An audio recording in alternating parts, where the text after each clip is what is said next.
Welcome to the 2015 Red Raider Coaches Show. I'm here with Coach Cofer and Brent Johnson behind the camera. We're going to try to give you a breakdown of this summer's activities as far as Red Raider football, 8th grade through 12th.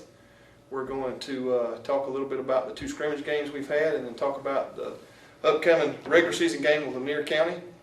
Coach, just want to give a recap of since I guess we got out of school last year, what we're doing as far as football, how we've progressed. I know we lost a bunch of folks senior-wise. It was me inside that defense and offense, but how you've prepared for that over the summer and what we've been doing. Well, losing some kids, just wasn't 14 seniors, and 14 good seniors at that. Good kids. 7 of them got to, have football scholarships and go on to the next level and play, and they're in their summer practice right now. But I think I counted the other day, and it was like 15 other kids that were on this team last year that are not playing this year. But we still have a bigger number. We have 55. So we got some different kids had to move in, come in about 2 weeks ago also. That's probably going to end up contributing in the next couple of weeks if we can get him in shape also. But the thing that I remember about this summer was kind of starting a week late because we had to go to school later in the year last year, and it kind of just went on into June. And so we were probably a week behind getting started with everybody else, or behind everybody else. But everything went well. Worked 4 days a week, Monday through Thursday. Started at 7 o'clock in June and worked till about 10:30 or 11. Let them go home or to work. In July, we moved it back to 6:30. And then right there before school to 5:30 and then to 5. Now we go on Mondays and Tuesdays, right now in our practice at 5 a.m. Bus route starts at 4. And then on Wednesdays, we practice at 5:30. Bus route starts at 4:30. And then on Thursdays, practices at 6. So we get a little bit more sleep right there. And the kids get a little bit more towards game day right there. But we have to get that practice in on Monday and Tuesday. And I was just talking to a coach the other day, and I want to kind of throw this in. Came to our jamboree that we just had this past Saturday, middle school jamboree, and he made a comment that he's missed practice twice this week and had to go inside, either the storms or the heat and the wet bulb. So we're very fortunate that we get ours in the morning. We've had some drizzling rain, but other than that, all summer we've gotten our practices in, and some people aren't getting to do that. Well, I noticed in the two scrimmage games, watching ATCO especially, and then Cairo, guys cramping up. I never saw anybody, and I know we had 1 or 2, but we didn't have near what they had cramping up. Yeah, well, I tell you what, other thing that we have, Scotty Boatwright in the fire department, the chief. We need to thank them big time up there because they're bringing the IVs for us. We experienced that, wanted to get that done. Had to IV a couple up just in case and had to go through it so we could time it right. And Jacob Carver and Demetrius Williams kind of volunteered for that. We made them volunteer for that, and just going through that just to keep from cramping. But we practice in the morning, and it does. We don't lose as much fluid from our body. In other words, we're not losing so much sweat as some of these other teams are that practicing in the afternoon. And kids are going to be kids, and they're not taking care of their bodies as they should. Now, we can watch them, but we can't watch them 24/7. So most of these kids are going home, and they're drinking some, but they're not drinking enough and taking care of their bodies. So we're trying to save as much as we can. We make them drink that Powerade that we have here also. Well, a little bit about your philosophy about the whole summer, spring, the two scrimmages. A lot of people don't understand. We haven't always done that traditionally in the past, or we haven't done that in the past.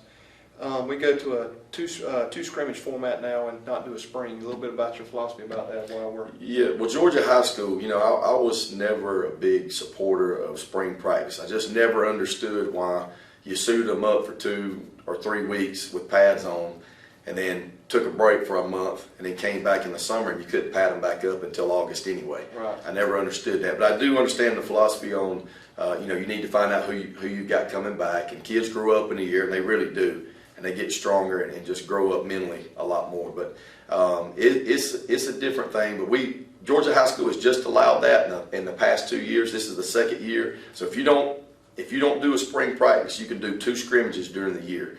So we did Atkinson County and Cairo. Cairo being a much larger school than us, I think 1,400 to 1,500 kids in their school. It's going to pay dividends. People wonder why are we playing Cairo? We want to get better. Right. So when you get that playoff time, you've experienced those kind of people. But just doing that, and we want success at this program here. And I'm talking about the whole all-around program as far as girls softball to basketball to tennis and golf and track, and then there was baseball. And a lot of our kids play baseball or run track, and we're having good times there, and the quarterbacks are playing baseball. You can't have them in the spring. So it's almost like you're missing pieces of your puzzle right there. So we just feel like we get more done in the summer without that spring. Let the kids enjoy their sport that they're in. Let them have that success, and don't crowd them with too much right there. But we get bang, bang, bang with summer practice conditioning. We get to go to the Jacksonville camp like we went to. This is our second year going to Jacksonville University and doing a camp, and then hitting those scrimmages right there. And it's done us well past 2 years. It's really worked out for us. We talked after game the other night. Each week we seem like we've only been 2 weeks, but we're getting better. Not so far scrimmage, but I know as a player, I detested spring. I didn't want to do spring. I didn't either. Another part, real quick, Coach, is something you guys are doing as far as conditioning, getting ready. You talk about the protein and how that's working, and talk about we've got protein bars you guys are using, all that stuff. Just that part of it. All these kids go to workouts every day that's breaking their bodies down, and a lot of kids. It's not just ours. It's any team in the state of Georgia or across the country. Some of these kids don't get to eat as well maybe when they go home at night. Mom's working, dad's working, and they just don't get those home cooked meals. So we're trying to supply them with protein, to help their bodies grow. Plus, after they're breaking it down through workouts and conditioning and stuff. So we went through a company, Formula 32, that delivers that protein to us right here. The kids pay like $20 a semester, and it's a great deal. They get a cup and get that, and it's huge for them. That's all they have to do. And anytime they can go to these GNCs and all these other health food stores, they pay a bundle for it. So this is the best deal for us. The coaches, Coach Kiner and I, take it when we work out with them and do that. But we also got some protein bars donated by Pastor Peavy, Travis Peavy over there at First Assembly. Church of God, my bad. Church of God, sorry, Pastor Peavy. But Church of God right there. He's done that twice, brought us a half a pallet. The kids love them. We're supplying our middle school with it too. A lot of our middle school kids are into this protein powder that we've got also, but it just helps replenish and gets these kids protein. So it doesn't have to be players. Some of our female cheerleaders and softball players and just kids in general that go to school and just like to work out can get this too. So it's not just a football thing, it's all sports and all school deal right there. And one thing that was made note of, a few people have talked to me about it and seeing Saturday, the middle school jamboree was Saturday, and Coach Owens and those guys did a real good job, put up a lot of points. But the biggest difference, what I could tell, was the size, the strength. We got a weight room now for our middle school side that's totally isolated to them, so they can use it how they want, and they're doing the protein and all that. So you can tell a difference in how the weight room is shaping up and making our guys a lot different. Coach, we'll take a quick break. We'll come back and we'll talk about the two scrimmage games we had, the ATCO and I keep on saying Lanier, the ATCO and Cairo games, and break them down a little bit. We'll be right back. We want to thank Titan Modular Systems is one of our big sponsors, and they this past summer, well actually before that, this fall, during the right after football season, donated our practice building facility that we use for all our storage of equipment, paint, all that. About a $25,000 donation that they made. So they're in the community. They're a big plus for our community, and we want to do a shout out for them. And we're going to continue to thank them for what they've done for us. Clean Air and Electric, another one of our big sponsors. We want to thank them, and their work in the community and their donations to the Touchdown Club. And through this year, we're going to talk about some of our sponsors, try to do a better job of that, and do a shout out for them. But we'll take a quick break, and we'll be right back after this quick break.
All right, before we start the second segment, we want to give a shout out to the churches that help in the community as far as with football team.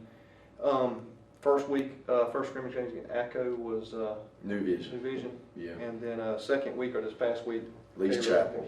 Lee's Chapel, and you know we get fed pretty dang well by these churches through in Bacon County, and we sure do appreciate it. And all the folks are very friendly.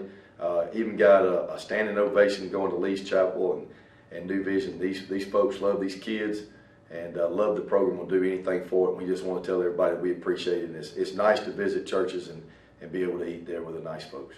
Yeah, and I just say the community, and I'll be honest, the first two scrimmage games, I just don't expect a big gate on those, and we've had good crowds in both games. The student section staying up and hollering the whole game. It's been good.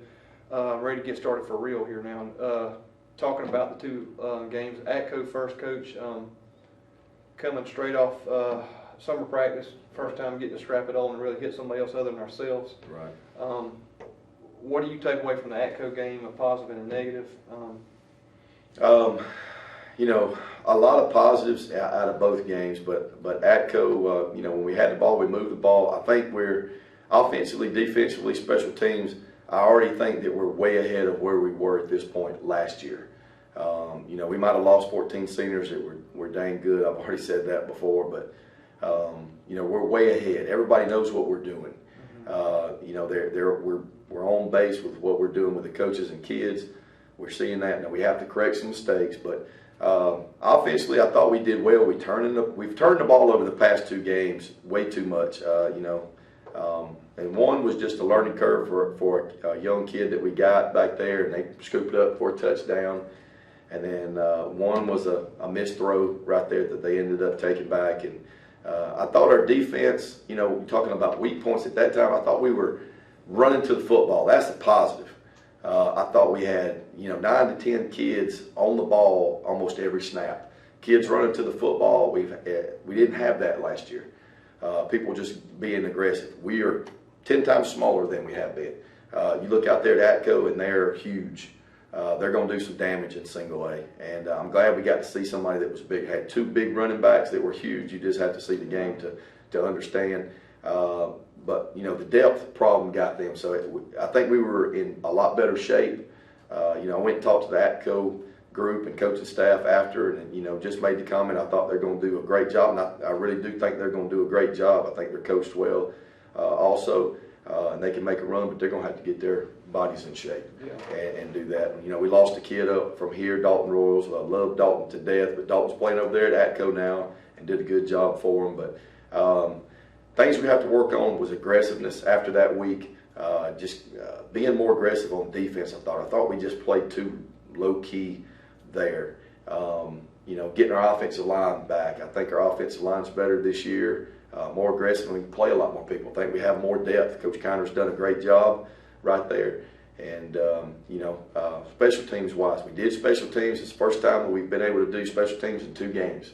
Mm-hmm. and everything's live, and wanted to do that. And then the young cats got to play, our freshmen got to play in the fourth quarter for 6 minutes and got to show what they could do. And we're way behind with them, but we're going to catch up because we have a JV game this Thursday. So we got to catch up with them, and we'll have some sophomores with them.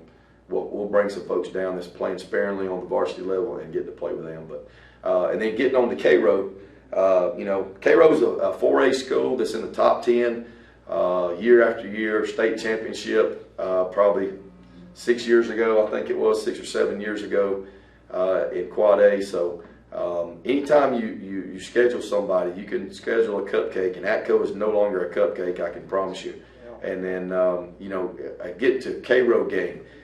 People want to know, why don't you just schedule something that you can compete in? Well, I thought we competed, we had a chance to win. We want our kids thinking that we can, you know, compete with anybody in the state, and that's what we have to do to try to win championships.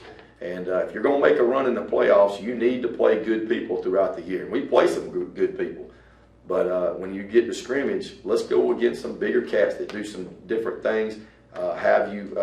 The depth issue would be something that we'd have to go against because we don't have as much depth as Cairo and didn't Friday night. And did we run out of gas a little bit? We did. I thought we did some good things when we turned the ball over there.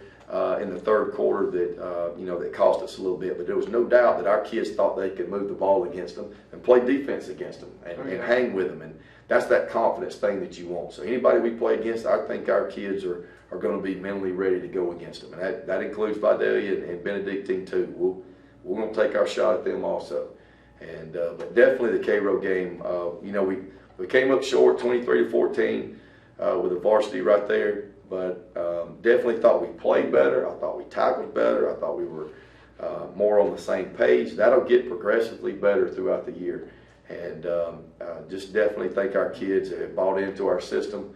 And, getting into preseason type stuff, and you're talking about those, what I saw Saturday out of the middle school group was fun to watch. We have 7 coaches now with Dalton Allman on board right there.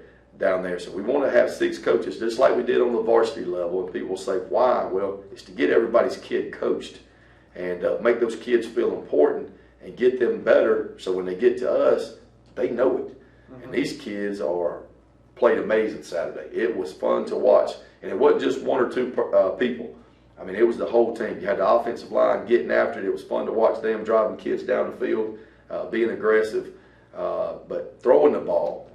They'll throwing the ball, and then just all kinds of receivers, and then running backs. And Caleb Houston sticks out. Savion Brown sticks out in my mind. I mean, there was a lot of them that I don't even mention, but it was fun to watch those guys Saturday defeat Lanier and then Glenville out of Tattnall County. And we got Jeff Davis next week. They don't play this week, so they're off today, but they'll come back to practice tomorrow. But definitely fun middle school. And that just gives us a little highlight of what we get in the future years right there. Yeah, there's a lot to look forward to with that group. It is. It's a good group, but they're getting coached well by varsity coaches. There's 3 former varsity coaches down there on the middle school that's doing a great job, and then a varsity player we just graduated last year that's helping them out a little bit as well. Now you talk about that. You've made some changes with your coaching staff, and you kind of go over from varsity to middle school level what you're doing. Yeah. Who's coaching what? Yeah, sometimes I won't say sometimes. I work with the quarterbacks right there. Coach Scott Brown will help with the running backs. Coach Scott Brown used to be the head coach here. He has come back. His family, his children go to school in the school system here. And Coach Brown, we're very happy to have him on board. He is a knowledgeable guy, and it's just not 1 or 2 positions. The man knows his stuff, and glad to have Scott Brown back and where he can be with his family also and be with his kids each and every day. Ryan Counter, the offensive coordinator and offensive line coach, works with our kickers too, as far as place kickers, and you'll see us do some things. We made a miscue on a kickoff. It looked like an onside kick, and we're supposed to squib it a little bit harder. Mm-hmm. But we wanted to work on some things. But Coach Counter does a great job with that. We want to keep people guessing on our kickoffs.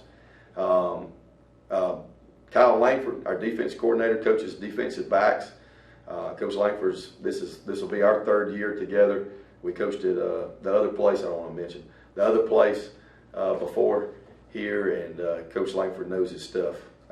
Matt Wilson, coaching linebackers, and does a great job for us. His dad is now the head coach at Taylor County, and so glad that we got to hire Matt last year, and that he's back for another year with us. And then Scott Brown's going to help with the defensive line right there, or do the defensive line too. We're going to use Scott as much as we can.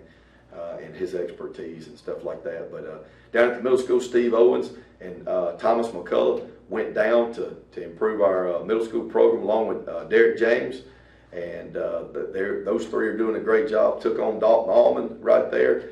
Gladwin Harper, who is an assistant principal over there at the primary school, wanted to get back in ball, and he is loving it. He was smiling ear to ear Saturday. He is all about this. And then we got Coach George Roberts and Reuben Duncan, his community coaches right there. And I can't say enough about those guys as well. They do a jam-up job, and just getting the kids, and they'll get on them just like we do. They run them just like we do.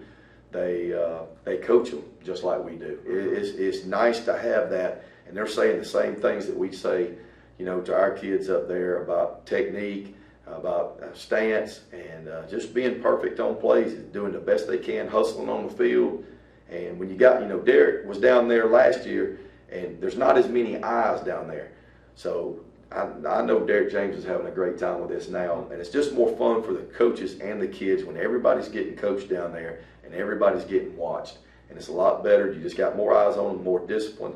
It's just a more disciplined program down there, and that's just better for us when they get up to high school. So we're all in this together. I'm talking about that. Not even mentioning, but we did have a coaches clinic this weekend. About the rec. Yeah, with the rec coaches. That was awesome to have, and we're going to build that bond with them. And you know, on this helmet right here, there's a family sticker, and you know, that's what we said we wanted to do when we got here.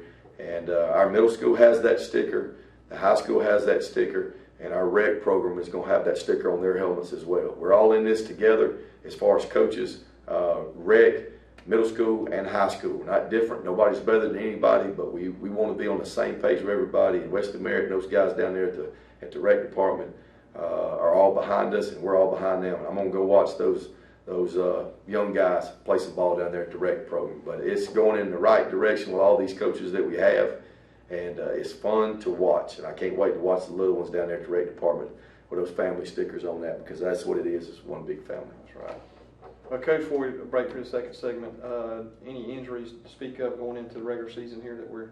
Yeah, just bumps and bruises. You know, if you were at the game, you saw Jake Carver come out with a little limp. He just got, I'm thinking he's got knee and what I call a little teardrop muscle right beside the knee. Right there was nothing inside, you know, and it happened on defense. You're going to collide with some folks and stuff like that. We've got our bumps and bruises, and I say this about every week, just like everybody else in the state does from competing.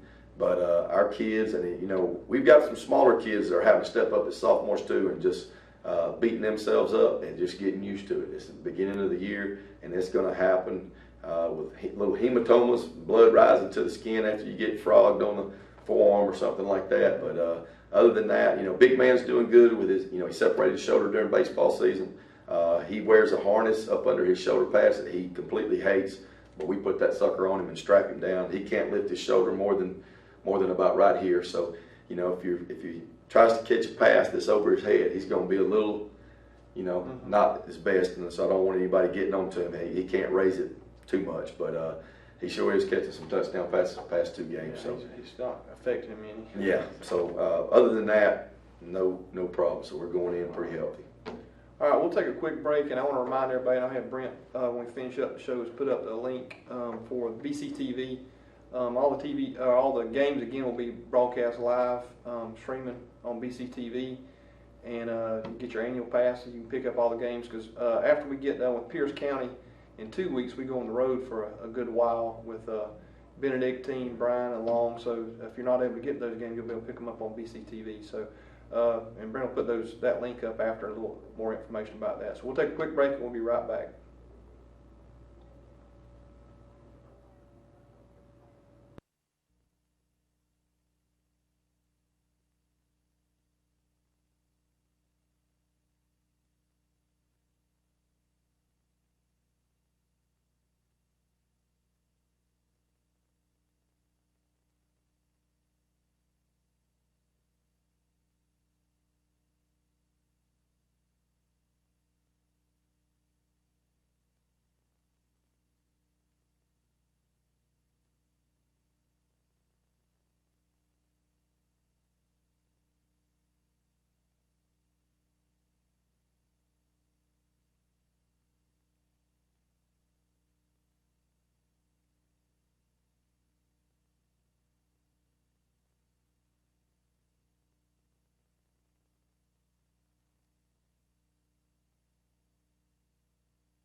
All right, Coach, we'll finish up here.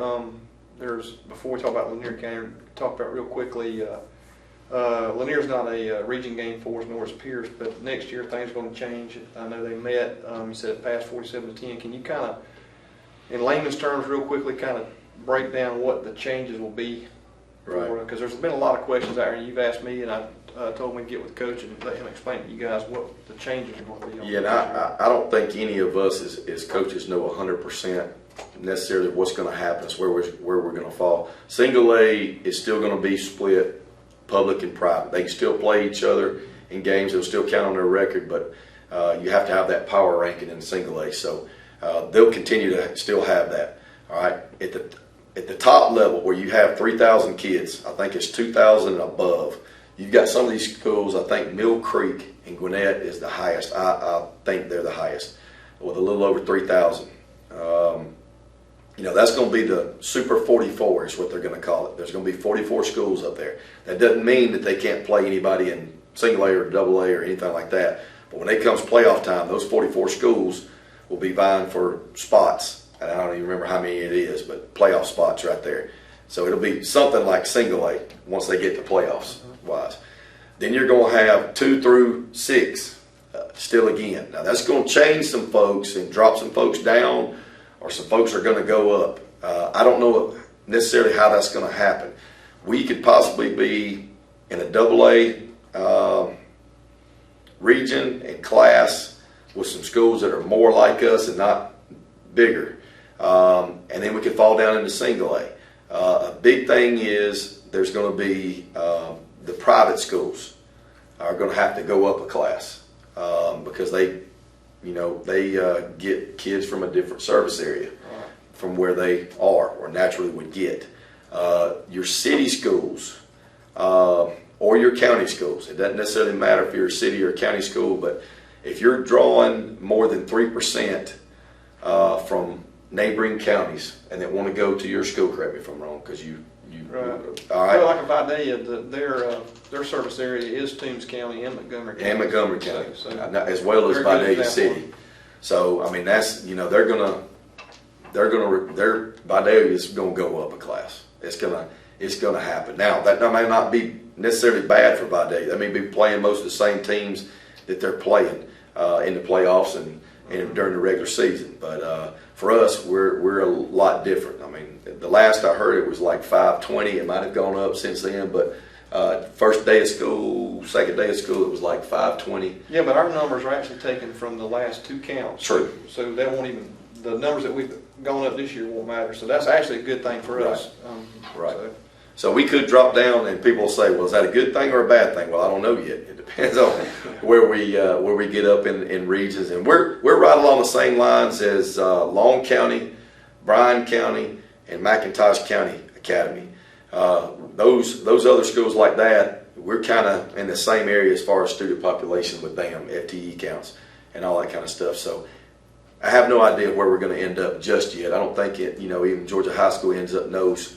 They haven't done that yet, but they have done those classes. It's past 47-10, and that will be the new format going into next year, not this year, next school year in the fall. So it'll add up then. So it's been a big thing around the state of Georgia, but we do not know where we're going to end up as of now.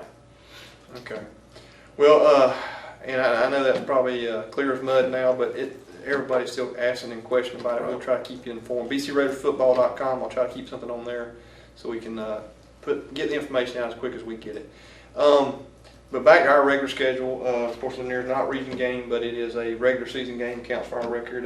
How do we look? How do they look going into this week? And the boys, after 2 weeks of scrimmage, to me, from what I see, look pretty fired up and ready to play some football. Yeah, they are. And even when we talked about it after the game, Cairo Friday, that light clicked in their eyes. Next week's for real.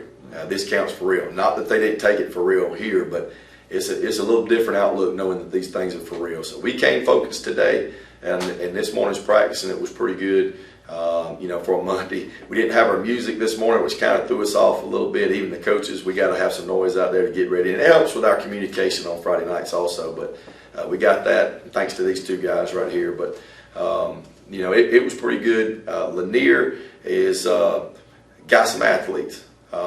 You know, they're got a new head coach. They got a brand new weight room. I know all this stuff because my daughters go to school there. I've got my oldest daughter's a freshman cheerleader right there, so it's going to be kind of funny for me having to look across the sideline and seeing my kin folks across the sideline. I hadn't done that since I was a junior in high school and played against my dad, and had to do the same thing. So it's kind of one of those funny feelings when you have to do that. But you know, new coach, you know, he's implemented some new training programs over there that my daughters actually love. One of them's a cheerleader, one of them is in 7th grade, is a softball player, and they love the workouts. They like doing it because they know they've been around us long enough. They better like it. And actually have gotten sick from it, but they think it makes them better. And so he and his staff are trying to do something well with that, and I think had almost 60 kids on the sideline. You're talking about a small single-A school now with 60 middle schoolers on the sideline this Saturday when we played them. So you know, he's trying to get his 6th, 7th, and 8th graders all on the same page and doing that. So you know, they're going to run some spread stuff at us, a lot of screens, a lot of throwing it down the field, but they're kind of 50-50 between run pass. Defensively, they run a 3-4. They're going to stunt and come after us and do anything like that. It's not uncommon for us because we practice against that, you know, on a yearly basis, going against our defense and being aggressive. So it's just a little bit different the way they line up. But as far as pressure and stuff like that, you know, we feel like we've got plenty of practice against stuff like that. So we'll have to hit our spots. I expect us to play not perfect, but I expect us to play with 100% effort. And when our kids play with 100% effort like they've done the past 2 weeks, I have no complaints.